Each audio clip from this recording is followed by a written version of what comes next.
I brought up a group of students here just 2 weeks ago, and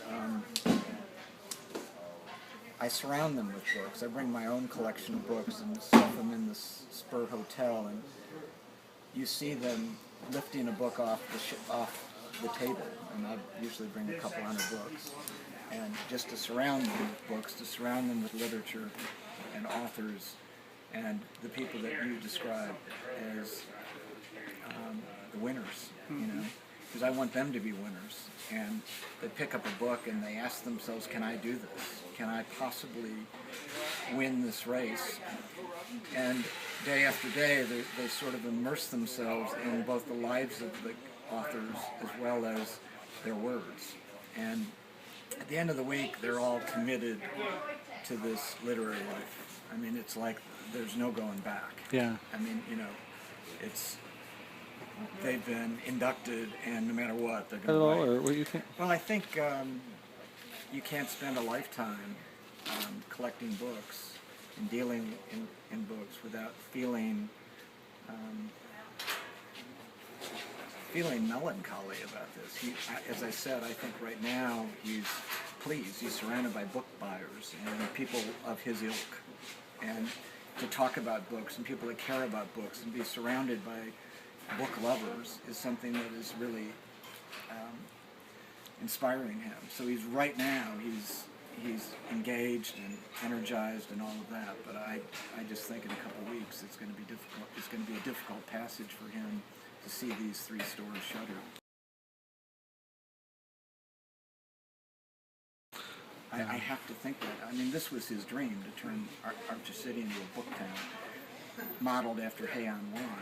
And he's said in the last 2 memoirs, he never realized that dream. Right. Now this is the end of the dream, and there's just no way around it. This is the end of the dream. He was telling me yesterday that, you know, he's going to keep buying, he's going to keep stocking his booked up one, but it's no longer a book town.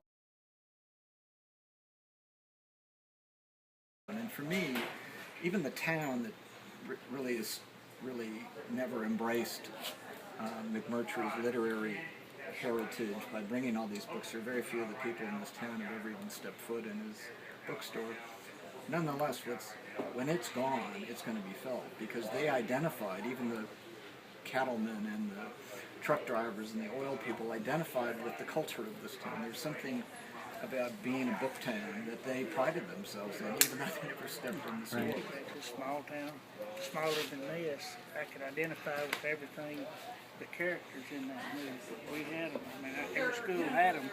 But, I mean, it's just like, I could have done that. I mean, I couldn't have written anything like that, but it was just typical West Texas.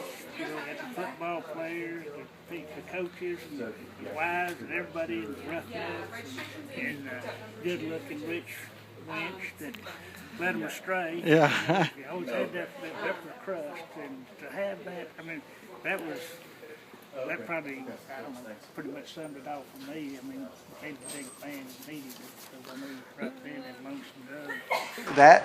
That impulse is dying. No, I don't think it's dying. What gives you a sense Well, of? look, what happened is, this is a little Midwestern Texas town. It's got 1,800 people in it.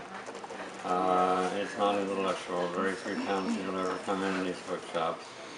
Even fewer ever buy anything from these bookshops, and that, to my surprise, I noticed a number of locals signed up to bid, and that really surprised me. They don't come in and buy the books, but we have a continuous flow of customers from the world, from China, from Australia. We have good customers, really good customers from Australia.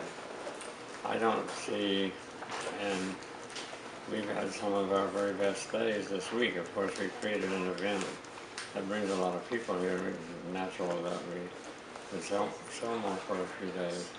But I don't feel threatened by the digital world at all. I don't know anything about it. I've never even used a computer. I still work on a manual typewriter.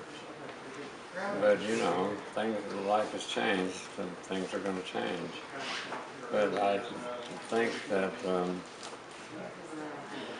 I never have felt that the traditional book was threatened by the digital or the tech books much. I guess just don't see it.